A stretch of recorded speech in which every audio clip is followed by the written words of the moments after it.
I think a big one is something that's sort of happened in Baltimore the last couple of weeks that we haven't really got to, sink our fangs into. This has not been like a busy offseason for them by any means. Like the splashiest things haven't happened. They did make some big additions, I think, in DeAndre Hopkins. And they inked Cooper Rush to sort of back up Lamar again. We love that. This cycle for them was, what were they able to keep? The food is on their plate, right? Nobody's taken it. And it might have put a damper on free agency, but getting Ronnie Stanley back at $20 million a year in this market, that is the biggest steal of 2025. And I like that sports media is giving that the acclaim that it deserves. It's a huge, huge deal. And Ronnie spoke for the first time since signing his deal yesterday. Patriots fans crying about this, I'm sure. But I liked what he had to say. Take a listen.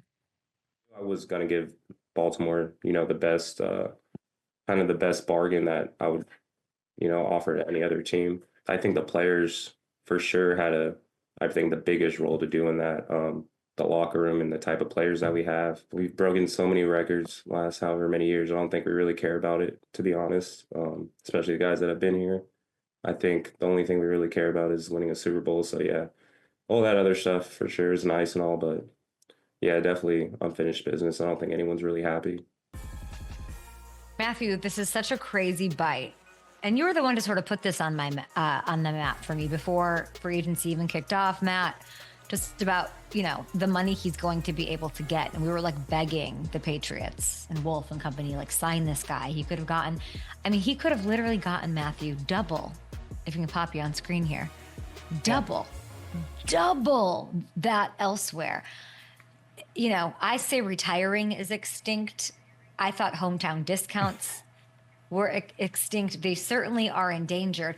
This isn't like a hometown discount, though. This is taking half. Yeah, pretty much. I mean, you would think with the way that offensive line market was looking in free agency, he would have been pushing $40 million if he really put himself out there on the open market, and with the money that some of these tackle-needy teams had to spend. So it is saying a lot, and I loved hearing what he had to say. It sounds like, there's a lot of motivation there in Baltimore to get over that hump and get this thing done.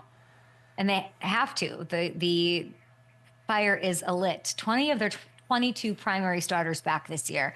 They're taking the shot at this thing. And we're talking about a team that did have the number one offense on the year, number one defense over the second half of the season. And if you're taking a look here over on FanDuel Sportsbook, the early odds in the AFC, here they go. They are right on Kansas City's heels, okay? They are tailing them. They're tied with Buffalo, plus 360 to win the whole conference.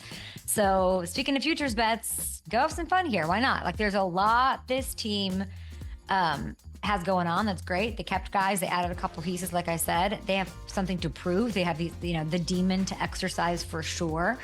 But as we approach the draft, I like the odds. That's all I'll say. I like the odds there, and I love what the Baltimore Ravens have going on.